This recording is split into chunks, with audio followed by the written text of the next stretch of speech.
Para quem ainda não sabe, o sertão nordestino se constitui no maior desafio monocultural da Igreja Evangélica Brasileira. São mais de 20 milhões de pessoas que moram nos sertões, entre os quais apenas 5% conhecem a Cristo. E na zona rural, mais de 6 mil povoados não têm nenhuma presença de igreja evangélica. Então é um desafio enorme. E há 33 anos nós temos plantado igrejas ali. Já plantamos, pela graça de Deus, mais de 80 igrejas. Igrejas que a Juvep não fica tomando conta, porque nós não somos uma denominação. Somos uma agência missionária. E qual é o papel de uma agência missionária? É ajudar, é cooperar com as igrejas locais para que elas realizem a obra missionária. Então nós ajudamos as igrejas locais de qualquer lugar que queiram contribuir com a evangelização dos sertões. Então as igrejas que plantamos são igrejas presbiterianas, batistas, congregacionais, pentecostais. As primeiras igrejas luteranas do sertão nasceram a partir da parceria conosco e foram plantadas em projetos missionários. Temos plantado igrejas nos sertões de todos os estados nordestinos. Só ainda não chegamos na Bahia. E, pela graça de Deus, nesses 33 anos, evangelizando quase 200 cidades, em cerca de 85 realizando projetos mais intensos de 24 dias, em algumas localidades rurais, deixando equipes por 2 anos, por 18 meses, e essas atividades para a zona rural nós chamamos de Projeto Radical Sertão. E os projetos de férias, que são em janeiro e julho, você pode participar, você pode ir conosco. Rapazes a partir de 17 anos, moços a partir de 16, jovens, adultos, idosos. As nossas equipes são formadas por 100, 120 pessoas, e elas vêm de todo o Brasil. E alguns estrangeiros também estão conosco, americanos, europeus, africanos, e tem sido uma experiência maravilhosa. Alguns jovens, como a Rebeca, têm dito, olha, eu vou lá também. A Rebeca já está preparando a sua agenda para o próximo ano ir para uma destas ações missionárias de férias. Nós vamos passar somente 5 minutos para você conhecer, deixar você com água na boca, com desejo de também, assim como a Rebeca, ir conosco no próximo ano ou em alguma data nos próximos anos. Então, por favor, apaguemos as luzes e vamos ler o clipe.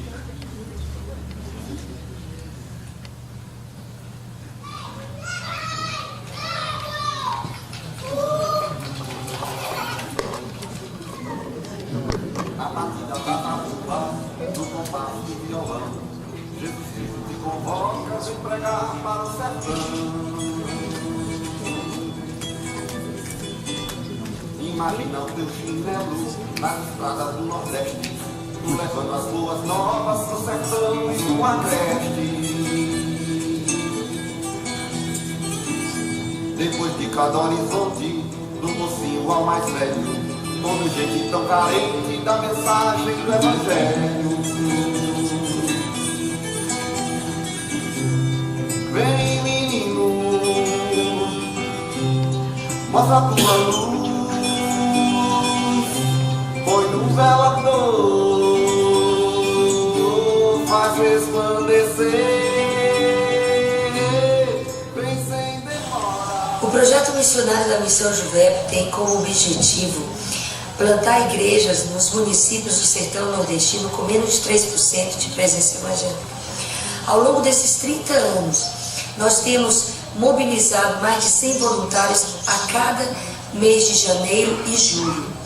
Temos alcançado mais de 164 cidades, mais de 70 igrejas plantadas e revitalizadas. Nós entendemos pela leitura do livro de Atos dos Apóstolos que Lucas não encerrou a história da igreja. Hoje, no século 21, nós ainda, a Igreja do Senhor Jesus, precisamos continuar fazendo essa tarefa de levar o Evangelho, o amor de Deus às criaturas. Nós entendemos que o amor de Deus pelo sertanejo é intenso E nós desafiamos a você a vir e plantar conosco, a ter uma experiência fantástica de plantar uma igreja no sertão, talvez falando para pessoas que nunca ouviram de Jesus, porque essa é a realidade também do nosso sertão. Venha estar conosco, esperamos você no mês de janeiro ou no mês de julho. Esse é o nosso desafio para você.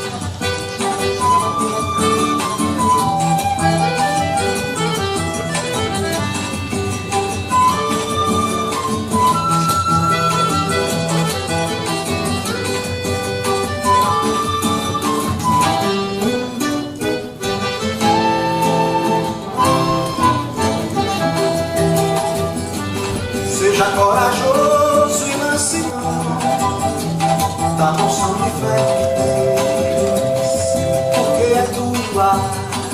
Peça, creia, venha para a sua.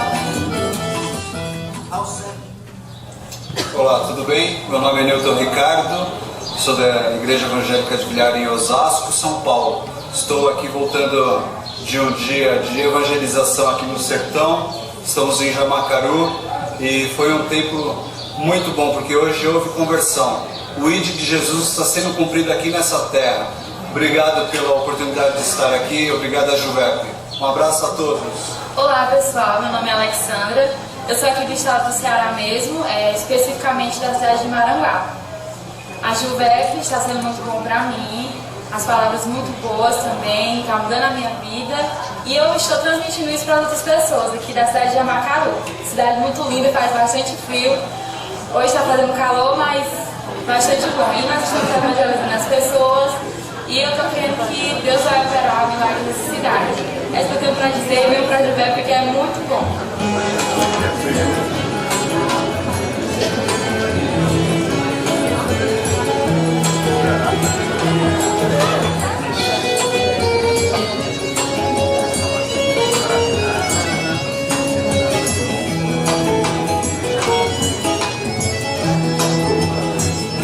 Com a língua nos dentes e no dia da abordagem começou. Você que é pastor ou líder de missões da igreja local, queremos a sua ajuda. A partir do próximo ano desejamos plantar 2 igrejas a cada janeiro e mais 2 a cada julho. Queremos dobrar o número de novas igrejas a serem plantadas a cada ano. E para isso precisamos aumentar o número de voluntários participantes dos nossos projetos missionários. Por isso fazemos um apelo: envie jovens da sua igreja, adultos, voluntários, gente que dedique as suas férias de janeiro ou em julho para estar conosco plantando igrejas no sertão nordestino. E ainda mais, a sua igreja, em parceria com a Missão Juvep, pode abrir campos missionários, plantar igrejas nas cidades mais carentes do Evangelho do sertão nordestino. E assim, a sua igreja estará abrindo novas igrejas no sertão.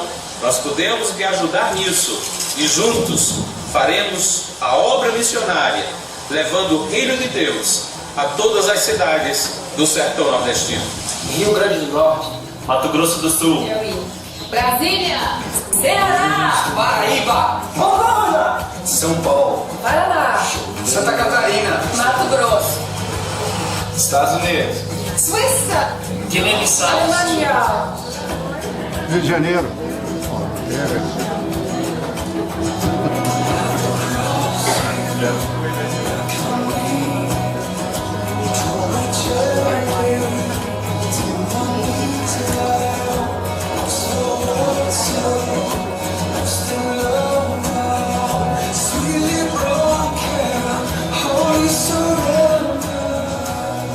Amém.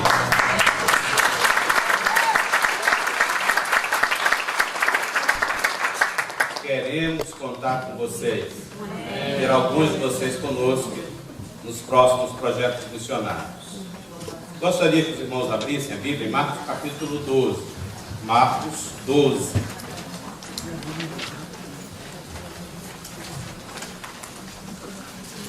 Ontem, aliás, anteontem, nós recitamos uma frase ao longo da mensagem.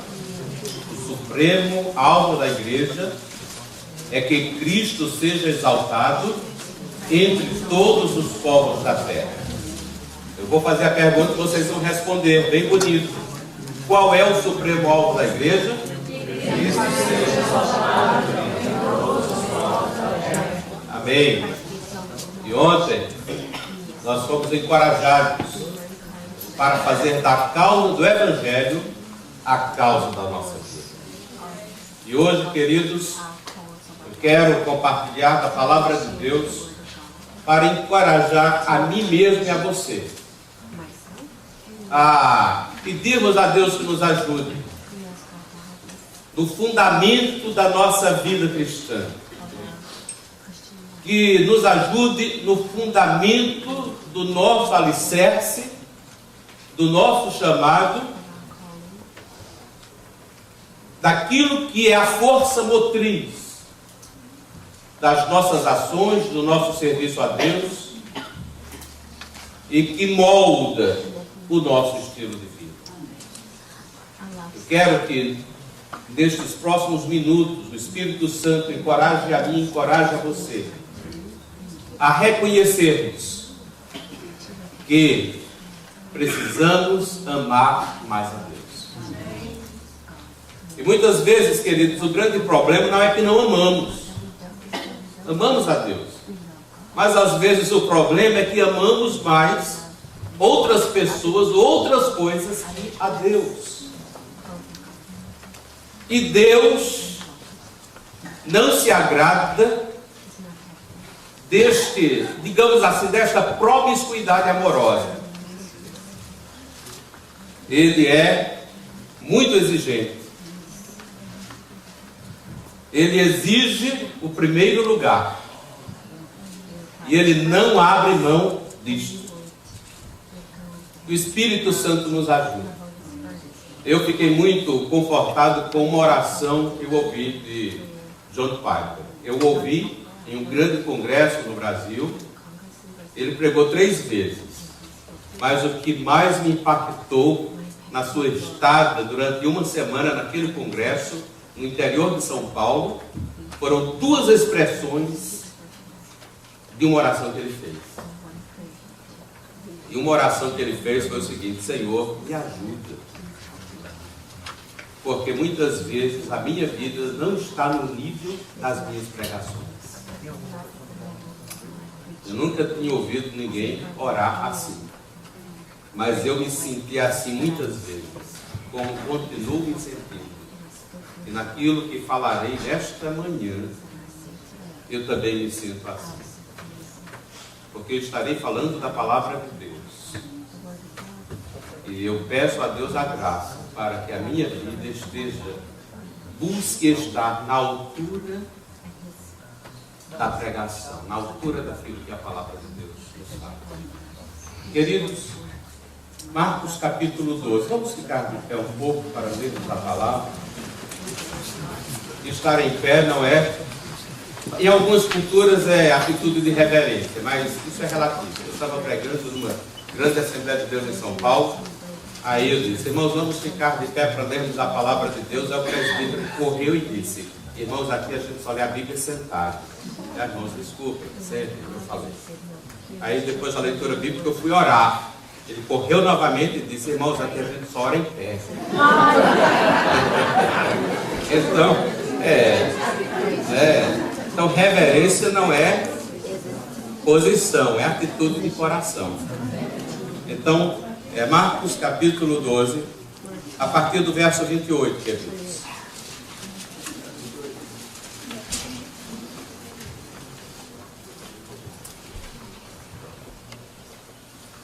Ótimo, eu lerei os versos pares e os irmãos lerão os versos ímpares. Marcos 12, 28. Chegando um dos escribas, tendo ouvido a discussão entre eles, vendo como Jesus lhes houvera respondido bem, perguntou-lhe: qual é o principal de todos os mandamentos? Respondeu Jesus: o primeiro é: ouve Israel, o Senhor nosso Deus é o único Senhor.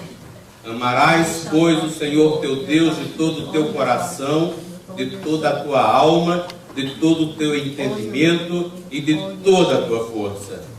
E o segundo é este: amarás o teu próximo como a ti mesmo. Não há outro mandamento maior que esse. Disse-lhe o escriba: muito bem, mestre. E com verdade disseste que ele é o único e não há outro senão ele. E amarás de todo o coração, de todo o entendimento, de todas as forças, e amar o próximo como a si mesmo, é mais do que todos os holocaustos e sacrifícios. Amém. Vamos orar? Ó Deus, te louvamos porque tu és poderoso. Como teus servos já oraram, o pastor Samuel já orou, pedimos. Fala, Deus, aos nossos corações mais uma vez.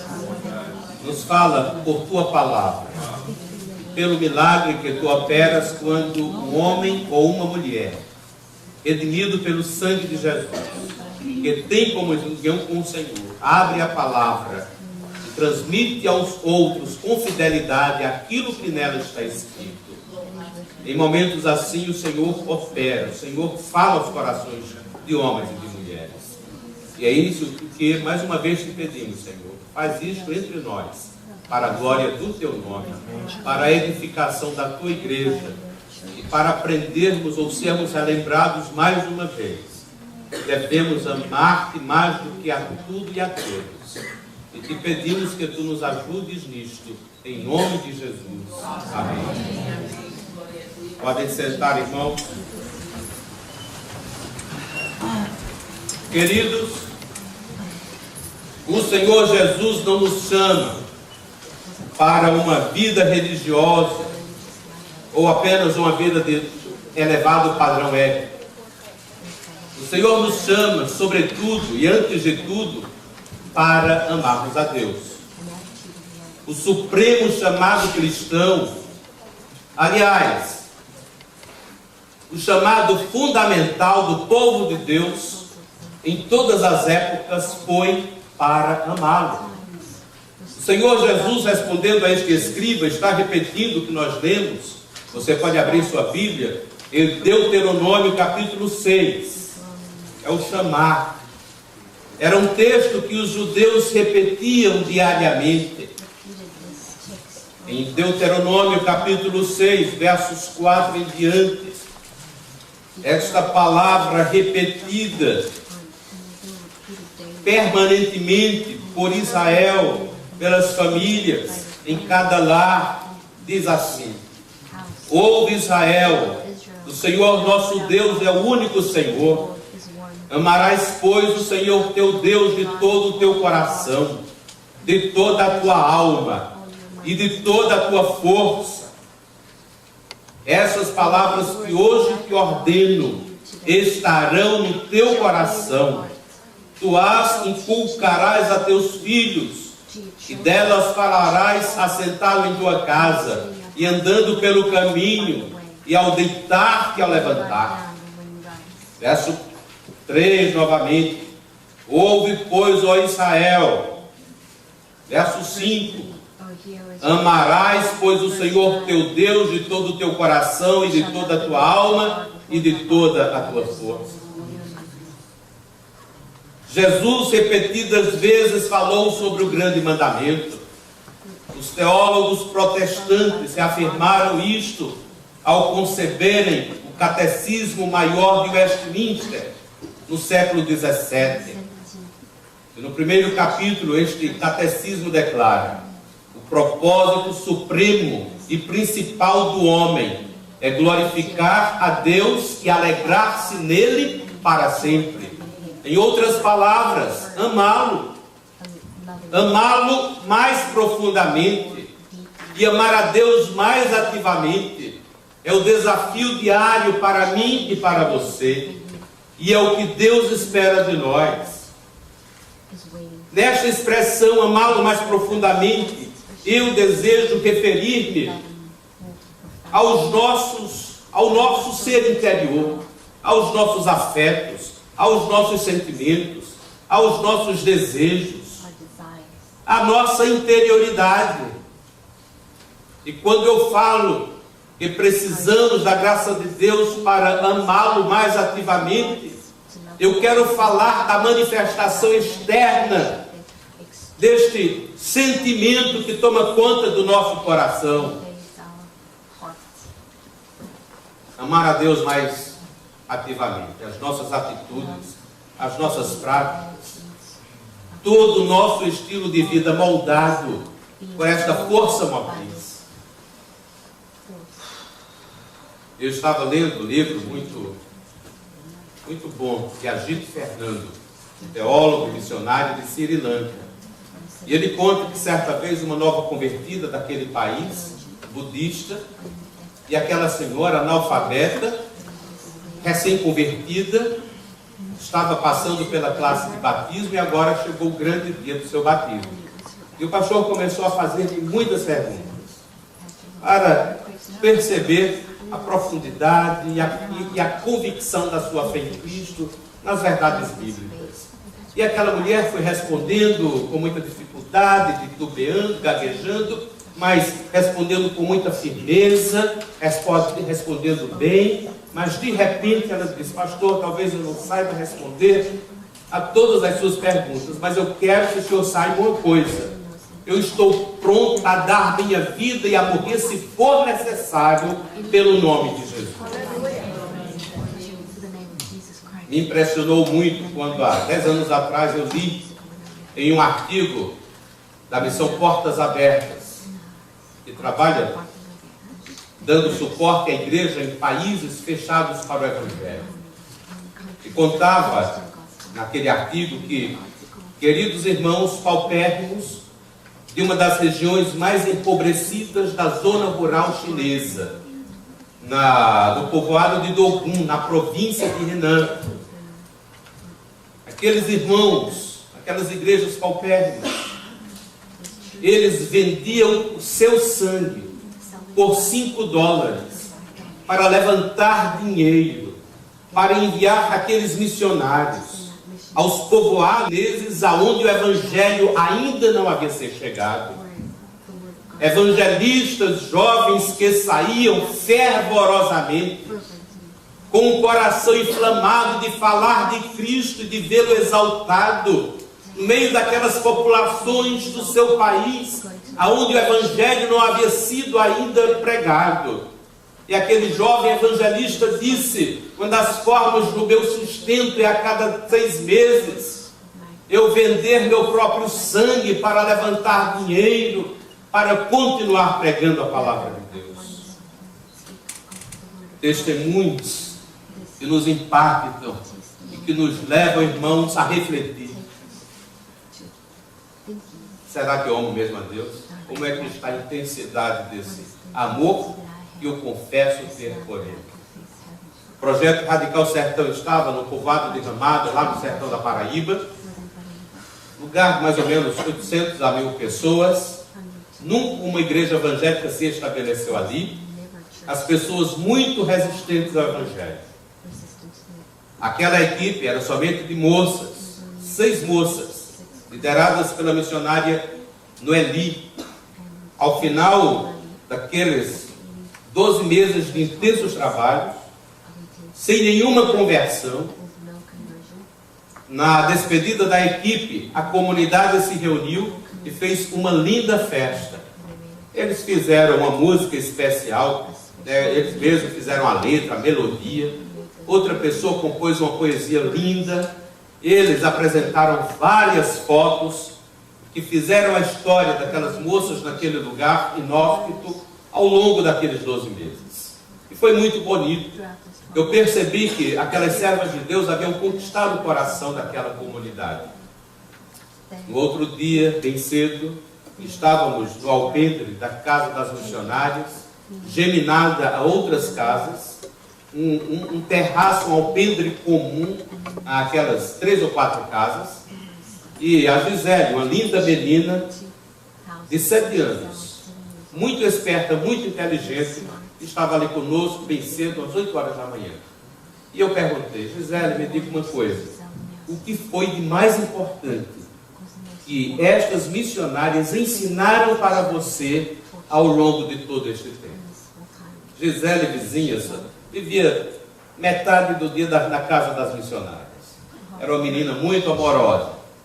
E Gisele, irmãos, como nós falamos lá, em cima da bucha, sem pestanejar, ela respondeu: o que de mais importante as missionárias me ensinaram é que eu devo amar a Deus acima de todas as coisas. Eu fiquei, irmãos, tão emocionado que as lágrimas desceram pelo meu rosto. E com a resposta daquela criança, eu percebi, não houve nenhuma conversão. Mas essas meninas fizeram o que deveriam fazer. E foi muito interessante porque nos meses subsequentes à saída delas do campo, começaram as decisões, a colheita da semeadura árdua. E no ano passado nós inauguramos o templo, o único templo evangélico da comunidade de Dinamarca.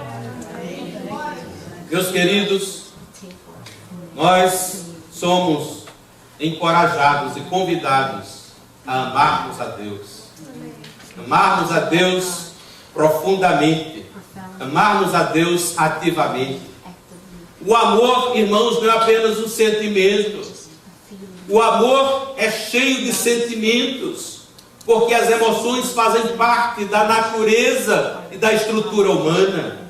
Mas o amor é algo racional, é algo intencional. O amor é algo que passa pelas decisões, as mais importantes e fundamentais da nossa vida.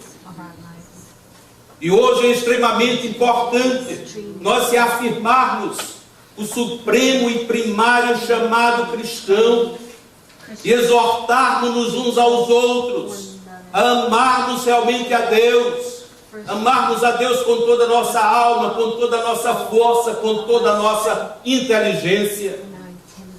E a maioria de nós deve se quedar na presença do Senhor e fazer uma oração tal como orou Volô em uma canção muito linda. Volô, eu me lembro, parece que é o polonês, radicado em São Paulo há muitos anos. E na década de 70 ele fez belíssimas músicas. Uma delas diz assim: antes mesmo que eu fosse alguém, tu me amaste e me disseste vem. Mesmo sendo tão rebelde e vão, tu me amaste e me estendeste a mão. Tu me deste tanto amor e paz, que eu só te peço uma coisinha mais, para que eu possa fazer a minha parte. Ensina-me, Senhor, a amar. Ensina-me, Senhor, a amar. Eu e você precisamos fazer este pedido. Os discípulos pediram: Senhor, ensina-nos a orar. E nós precisamos pedir: Senhor, ensina-nos a te amar. Principalmente porque a atual geração de cristãos, influenciada por esta sociedade materialista, que na Europa já se auto-intitula como sociedade pós-cristã, nós fazemos, irmãos, parte de uma geração que desaprendeu a amar. Desaprendemos a amar a Deus como humanidade, principalmente por causa do pecado.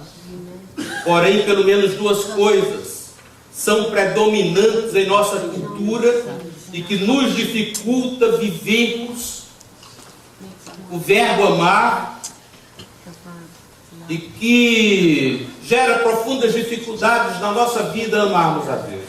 Em primeiro lugar, somos desde o desastre da queda essencialmente egoístas. Esta é uma causa supracultural. Geralmente, em primeiro lugar, sou eu. Em segundo lugar, sou eu. Em terceiro lugar, eu também. O cristão é chamado para crucificar seu eu e viver uma vida cristocêntrica. Isso significa que O meu eu vai sair do trono e Jesus vai assumir o trono da minha vida, o controle da minha vida em todas as áreas. E com Jesus no trono, no controle da minha vida, Ele me capacitará e Ele me ensinará por sua palavra a amar profunda e ativamente ao Pai. Louvado seja o seu santo nome. Com Jesus no trono, eu sou capacitado a amar a Deus, a servi-lo. E o amarei e o servirei, cantarei no louvor, pregarei, servirei o lanche, farei o almoço para os irmãos da igreja, sairei para fazer boas obras, farei e me envolverei na obra missionária, pela motivação certa, porque o amo, e por amá-lo, eu quero agradá-lo em tudo. Irmãos, mas além de sermos uma geração marcada pelo egoísmo, somos uma geração hedonista, somos uma geração profundamente influenciada pelo capitalismo, somos uma geração que não foi educada para dar, e que nada ama a não ser a si mesmo e ao dinheiro, e que deseja unicamente a felicidade, ser feliz, alcançar a realização pessoal. As pessoas hoje se casam, quando a gente pergunta por que você quer casar? Para ser feliz. Dificilmente alguém responde: eu quero casar para fazer ele feliz. Eu quero casar para fazer a minha amada feliz. As pessoas casam-se para serem felizes, para aumentar o nível da sua felicidade. O capitalismo nos ensinou a negociar, a buscar, a obter o lucro. Só que nós levamos para as relações humanas e espirituais as bases dos relacionamentos comerciais. E então, irmãos, nós nos tornamos numa geração que aprendeu a relacionar-se em todas as dimensões na base do lucro. Se eu não tiver nada a ganhar, eu não me sinto encorajado a me relacionar, seja com pessoas, seja com instituições, seja com Deus.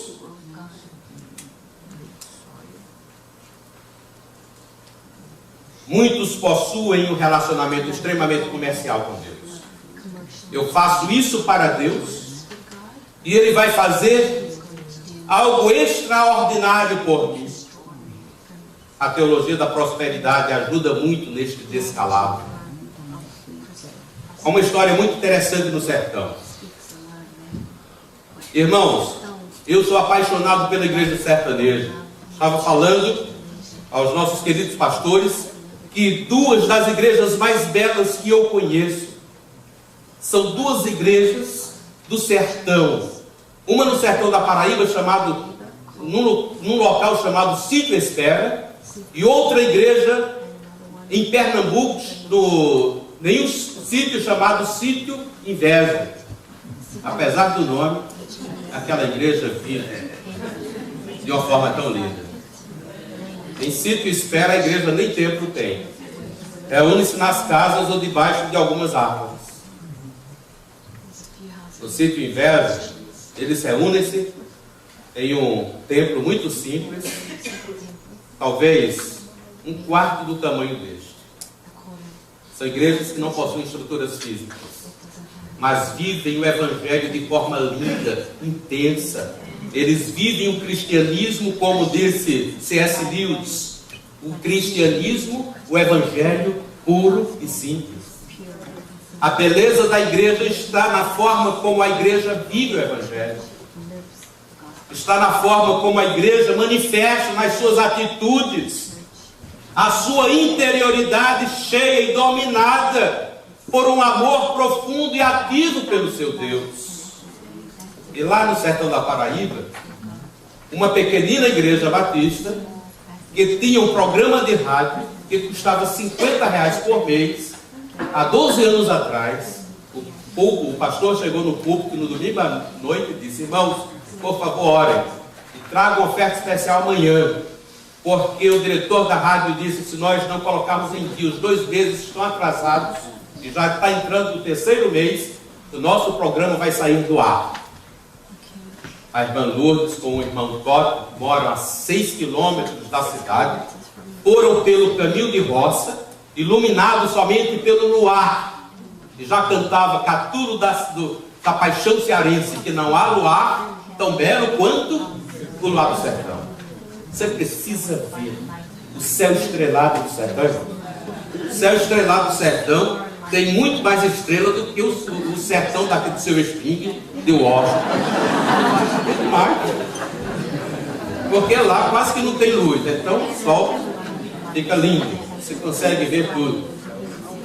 E eles foram pelo caminho de roça. Olha, o sertão, esse programa não pode parar. Esse programa atinge mais de 50 mil pessoas. O evangelho precisa continuar sendo anunciado. Tota, meu filho, a gente precisa fazer alguma coisa, mas Lúcio, o que é que a gente tem? Você sabe, a gente não tem nada. Uma família muito pobre, irmãos. Moram numa casa de taipa. Casa de taipa, cada ano que passa vai afundando. As paredes são de caibros e barro. Chão da casa deles, chão de barro. E o telhado, parte de telha e parte de palha. Uma vida muito sofrida. Eles sobreviviam como meieiros. Sabe o que é meieiro? É aquela pessoa que trabalha na terra dos outros e a metade do que produz é dele, a metade é do dono da terra. Melhor do que os terceiros, porque o terceiro, 1/3 é dele, 2/3 é do dono da terra. E eles foram, e quando foram chegando em casa, irmãos, as mulheres sempre são mais inteligentes, sabe? Coisa assim, elas pegam as coisas mais rápido que eu gosto. Aí Dude disse, Toto, já sei, a gente vai dar o que de melhor a gente tem, a gente vai dar o galo do terreiro. E o pastor vende e a nossa oferta. Ele ficou um pouco assim, meio desconcertado, mas disse, né? Vocês não sabem, quando a mulher fala, o marido tem que obedecer. Então a mulher falou. Estou brincando, né? Estou brincando. Queridos, aí no outro dia a irmã Lourdes levou e o pastor ficou assim um pouco sem saber o que faria com aquela oferta assim um pouco inusitada. Nós temos um seminário naquela cidade, seminário sertanejo. Ele levou essa informação, Pedro, diretor do seminário sertanejo. Olha, nós ganhamos uma oferta de um galo, acho que eu vou fazer uma rifa, apurar mais dinheiro. Aí Pedro disse, meu irmão, Jesus, vamos orar, Jesus vai dar uma ideia melhor. E Pedro colocou na internet. Irmãos, esse negócio de internet, sabe? Um negócio assim, tanto por o bom quanto também por o mal. Esse testemunho da oferta do galo chegou nas mãos do pastor Jeremias Pereira. Os irmãos aqui conhecem, amigo dos nossos queridos pastores. Aí Jeremias, quando leu aquilo, ele ficou profundamente comovido pela oferta daquela família tão pobre, a oferta do galo. Aí compartilhou com a igreja, levantou uma grande oferta. Na segunda-feira, telefonou para o seminário da Juvep e disse, Pedro, estou depositando aí na conta do seminário uma oferta para garantir 2 anos do programa da Igreja da Maternidade. Mas, irmãos, isso é um galo abençoado. Aí, meus queridos, aí o pastor Jeremias, que é um grande pregador, veio pregar aqui pertinho, no Canadá, Toronto. Aí contou essa história. O irmão ficou tão que depois do culto deu uma oferta e disse, não é para o programa, que já está garantido, é para a mulher do galo. Aí, irmão, a mulher do galo, o grande sonho de consumo dela era ter uma geladeira para tomar uma coca gelada, uma vinha gelada, aquele sol causticante, e vender Didim por 10 centavos na vizinhança. Sabe o que é Didim? Pronto, exatamente. Aí, a história do galo correu, chegou ao conhecimento de uma igreja que ligou para Pedro e disse, pastor Pedro, a mulher do galo vive de quê? Aí ela explicou, como eu já fiz. Olha, pergunte e veja quanto é o preço dessa terra que ela planta, porque nós queremos levantar o dinheiro para ela plantar na terra dela. Meses depois estava chegando o dinheiro e a irmã Lourdes e Tota passaram a plantar e a trabalhar na terra dele. Aí outra igreja soube a respeito da história do galo. Aí disse: mas irmãos, como é que eles plantam na terra, se aí é tão cedo?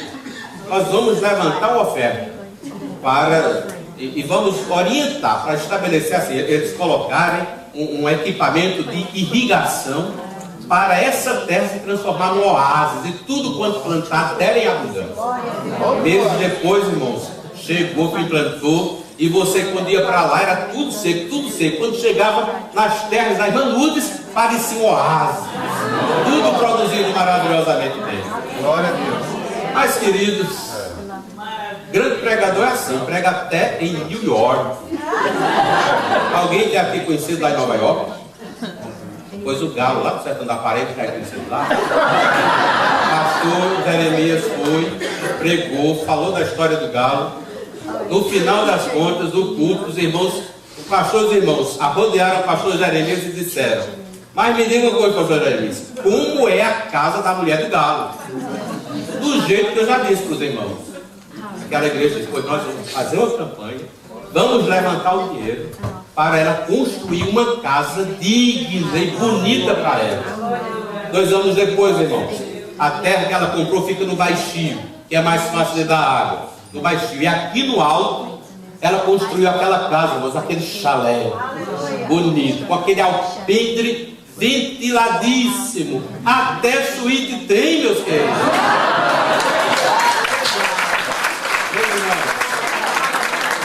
Agora, quando a gente estava conversando com ela, sabe o que ela disse? Mas, irmãos, eu só queria dar um galo de oferta. Só queria dar um galo. Diferente dos pobres e doentes crentes das médias e grandes cidades, que não tem aquele sentimento puro. Dona Lourdes deu o galo só por causa de uma coisa, porque ela ama a Deus. E muitos crentes dão um galo porque querem que Deus lhe devolva um galinheiro completo. Não é assim que Deus quer ser amado. A nossa relação com Deus não pode ser uma relação comercial. Verdade. Nós somos devedores. Tudo que dermos, se tivéssemos 1000 vidas e as dessemos para pregarmos o Evangelho e sermos martirizados por amor a Cristo, ainda assim seríamos eternamente devedores. Amém. Meus queridos, precisamos nos desanimarmos a nós mesmos e fazermos a nós esta pergunta: eu amo a Deus? Como está o meu amor a Deus? Será que eu permiti que o meu amor fosse adulterado pelos meus sentimentos egoístas, mesquinhos? Ou eu amo a Deus de forma pura, apesar das minhas imperfeições? Meus queridos, nós somos desafiados a amarmos a Deus. Queridos, quando nós servimos a Deus, quando nós realizamos a obra missionária, nós podemos servir e as pessoas podem aceitar o nosso serviço. Nós podemos depositar generosas ofertas e a igreja vai se alegrar, vai ficar grata, o Juvec também. Mas pode ser que alguns dos serviços e das ofertas que a gente faz e que a gente entrega e que são recebidas pelos homens podem não ser aceitas e nem ser agradáveis a Deus, porque nós não fazemos a leitura que Deus faz. Quando alguém presta um serviço a Deus, quando alguém traz a sua oferta para Deus, nós vemos a atitude exterior, mas a Bíblia diz que Deus sonda o coração, e muito mais do que aquele gesto, aquela atitude externa, Deus está lendo a força motivadora que nos levou a tomarmos aquela atitude.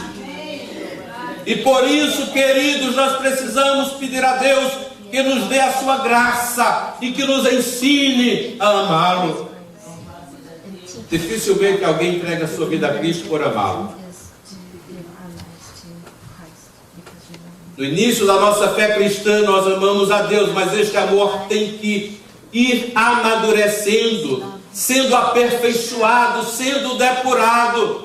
Precisamos crescer na nossa relação com Deus e na forma como nós o amamos. E aí eu faço a pergunta: qual a razão para amarmos a Deus? Qual a razão? Qual a razão para amarmos a Deus? Responda em seu coração esta pergunta. Precisamos, irmãos, responder para nós mesmos. É uma pergunta fundamental: por que devemos amar a Deus? Um francês do século XVII, com cuja teologia eu não concordo, porque era idólatra, passou a ser conhecido através da história como São Bernardo. Eu concordo com duas frases contundentes que ele registrou em alguns dos seus escritos. Ele disse, presta atenção: a razão para amarmos a Deus é o próprio Deus. Outra frase dele: devemos amar a Deus, e a medida de amá-lo é amá-lo sem medida. Vamos repetir essas duas frases?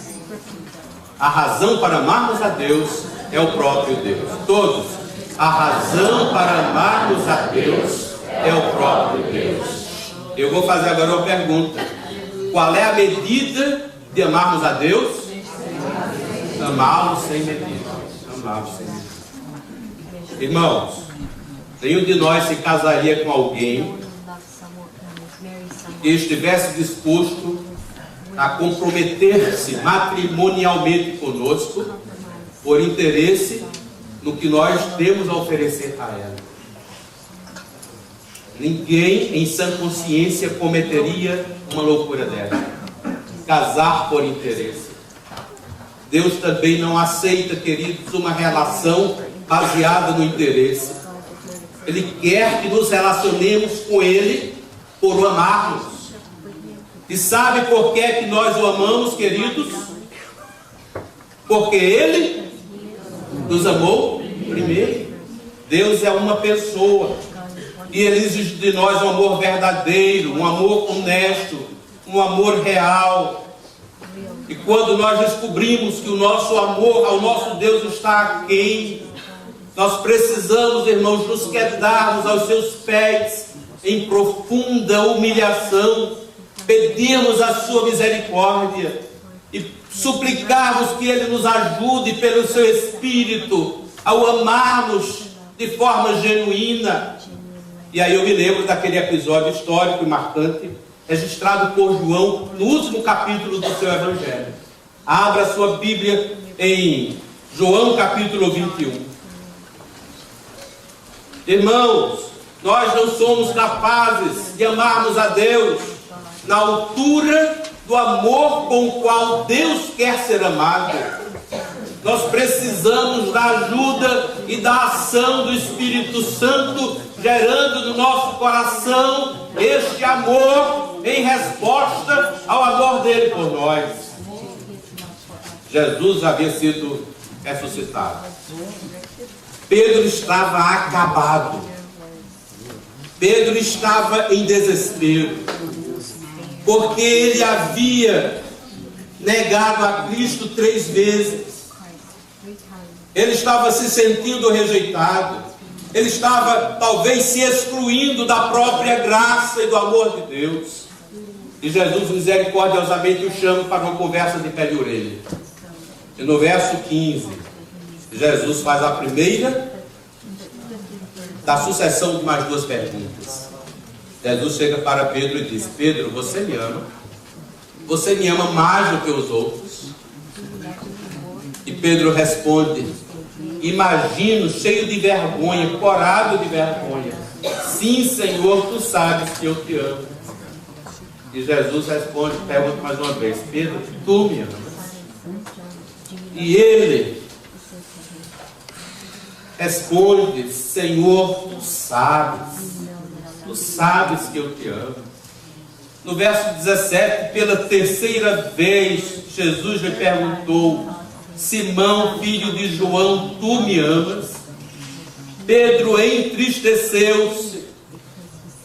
E essa tristeza é aquela tristeza produzida pelo Espírito Santo.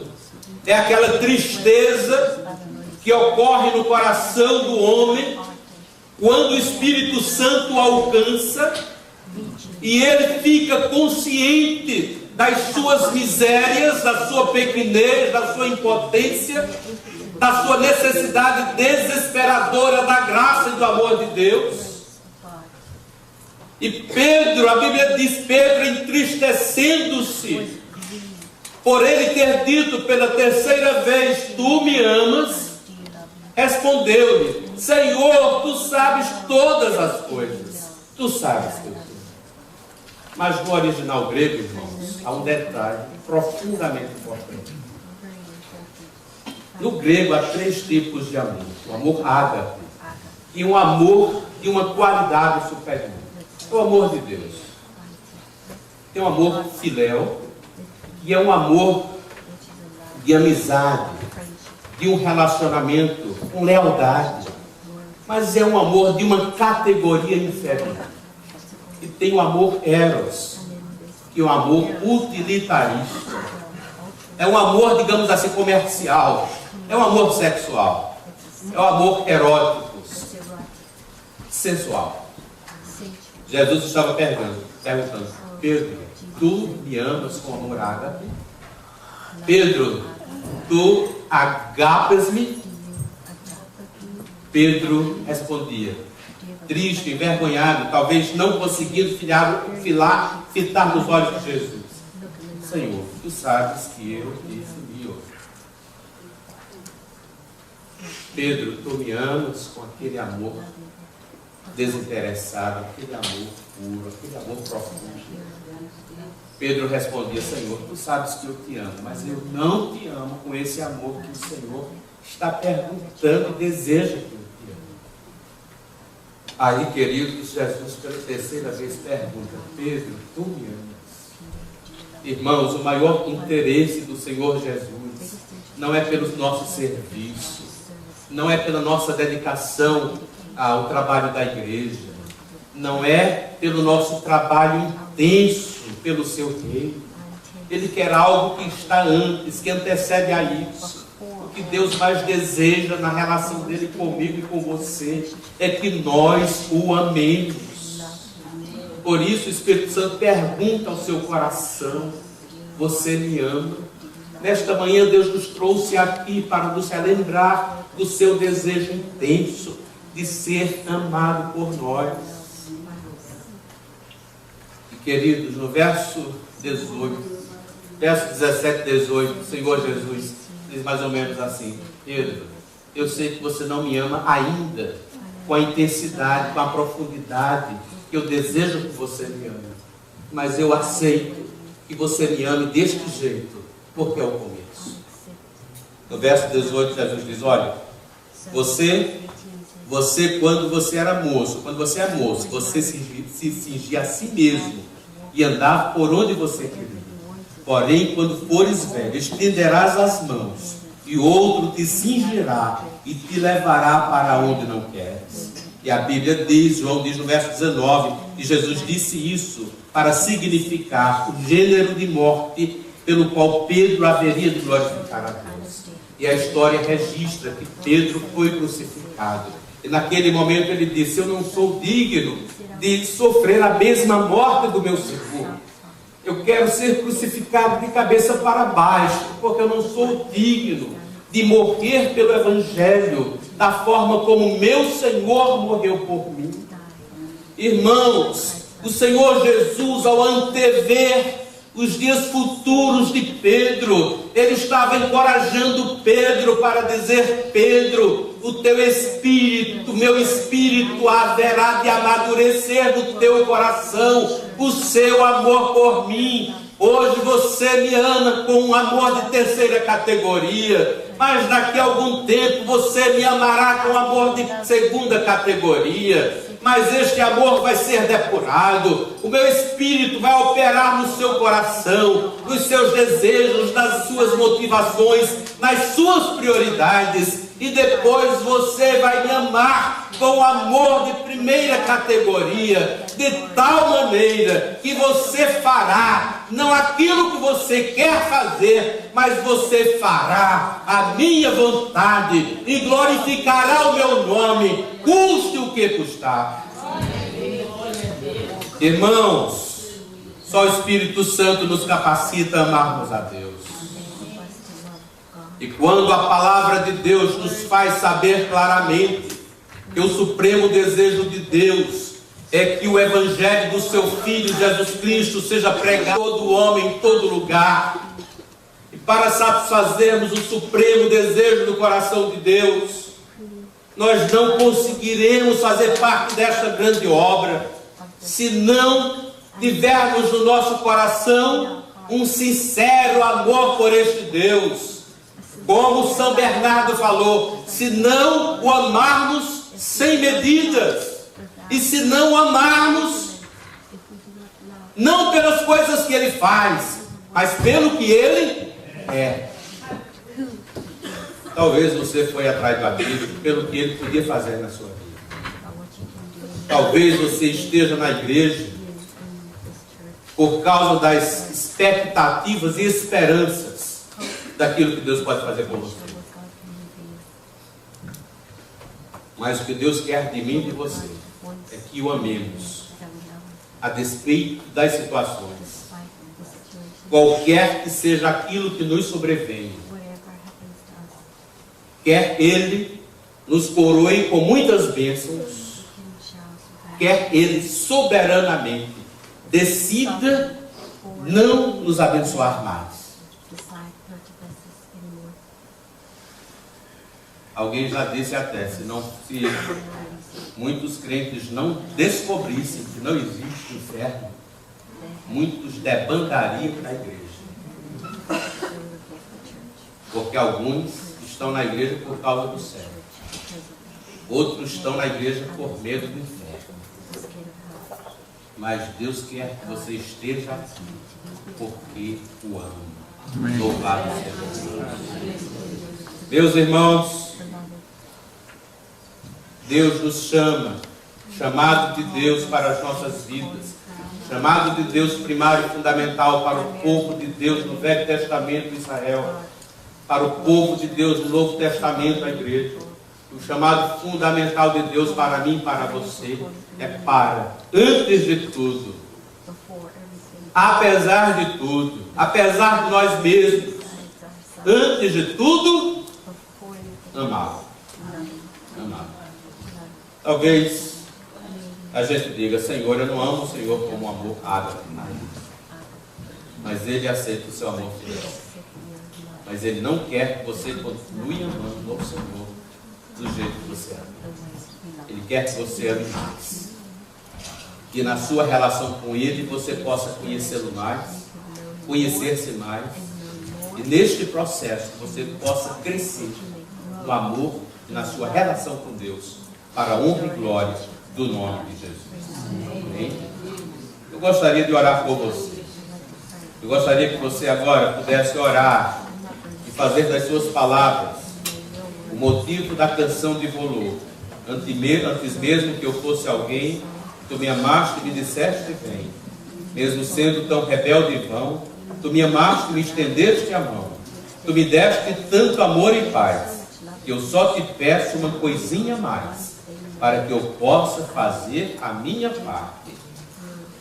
Ensina-me, Senhor, a amar. Vamos ficar de pé. Eu gostaria que neste primeiro momento nós fizéssemos a nossa confissão. Nós confessássemos a Jesus assim como Pedro: Senhor, eu te amo, mas eu ainda não te amo como tu queres que eu te ame. Mas me ajuda a amar, me ajuda a crescer nessa relação contigo de tal maneira que amanhã eu possa amar-te mais do que hoje. E depois de amanhã eu posso amar-te mais do que amanhã. Eu quero, Senhor. Eu preciso amar-te mais. E não nos esqueçamos. Se nós o amamos, é porque Ele nos amou. Deus, louvado seja o teu nome. Te louvamos, Senhor, porque tu nos amastes primeiro. Te louvamos porque o Senhor Jesus, nos propósitos eternos de Deus, foi dado e morreu pelos seus, não há 2000 anos atrás, mas no coração de Deus, na mente eterna de Deus.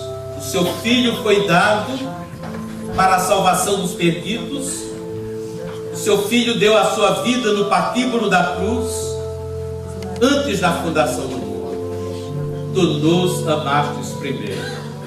Tu amaste primeiro a Adão, tu amaste primeiro a Eva, tu amaste primeiro a Davi, tu amaste primeiro a Paulo, a Pedro, tu amaste primeiro a mim, ao pastor Samuel, ao pastor Luciano, a cada irmão, cada um de nós. Tu nos amaste primeiro. E tu nos chamas, ó Deus, para termos esta relação contigo. Relação não comercial, uma relação afetiva, uma relação, Senhor, cuja mola motriz seja o profundo sentimento de gratidão pelas coisas maravilhosas e imerecidas que o Senhor fez por nós, mas principalmente pelo que o Senhor é e pelo que nós conhecemos do Senhor, através da sua revelação máxima, na pessoa maravilhosa e bendita do Senhor Jesus Cristo. Senhor, nós ouvimos a voz do Teu Espírito nesta manhã, perguntando-nos, tal como à beira daquela praia, Tu perguntaste a Pedro: Tu me amas? Tu me amas? Tu me amas? Senhor, e a nossa posição não é muito diferente da de Pedro, Senhor. Constrangidos e entristecidos, a gente confessa: Senhor, nós não Te amamos como deveríamos Te amar. Por isso, Pai, nós não Te servimos como deveríamos Te servir. Por isso, nós não andamos na santidade que deveríamos andar. Por isso, nós não estamos comprometidos com missões no nível e na intensidade que deveríamos estar. Senhor, tudo, ao final das contas, se resume na intensidade, na veracidade do nosso amor pelo Senhor. Por isso, Deus, nós Te pedimos, humildemente, com os nossos corações quebrantados, reconhecendo esta necessidade que vai às raias do desespero, e ajuda-nos a sentirmos a profundidade desta nossa necessidade, de aprendermos um pouco mais a Te amarmos, ó Deus, como Tu queres ser amado, como Tu mereces ser amado. E Te louvamos pela graça que Tu nos concedes, de podermos ter uma relação real e viva com o Senhor, recebendo o Teu amor e Te amando e sendo aceitos por Tua graça na Tua presença. Bendito seja o Teu nome. É a nossa oração em nome de Jesus.